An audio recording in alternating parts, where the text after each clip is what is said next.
ആലുവയിൽ 214 വർഷം പഴക്കമുള്ള ഒരു കോടതിയുണ്ട്. നോർത്ത് പറവൂരിലെ ജില്ലാ കോടതി. 1811 അന്നത്തെ തിരുവിതാംകൂർ മഹാറാണിയാണ് ഇത് സ്ഥാപിച്ചത്. കേരളത്തിലെ ഒരു പൈതൃക കോടതിയാണിത്.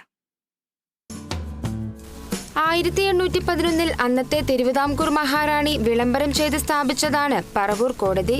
ഇന്നത് പണിതിട്ട് 214 വർഷം കടന്നു. 1811 മുതൽ 1873 വരെ ആലുവ UC കോളേജിലെ കച്ചേരി മാളികയിലാണ് കോടതി പ്രവർത്തിച്ചത്. ശേഷം പറവൂരിലേക്ക് മാറ്റി സ്ഥാപിക്കുകയായിരുന്നു.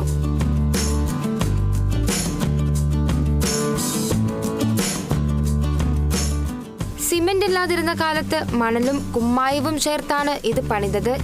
മച്ചു നിർമ്മിക്കാനായി ഇംഗ്ലണ്ടിൽ നിന്ന് കൊണ്ടുവന്ന ഇരുമ്പ് തുലാനാണ് ഉപയോഗിച്ചിരുന്നത്. ഗോവണിപ്പടികൾ പൂർണ്ണമായും നിർമ്മിച്ചത് ഈട്ടിയുടെയും തേക്കിന്റെയും തടികൾ ഉപയോഗിച്ചാണ്.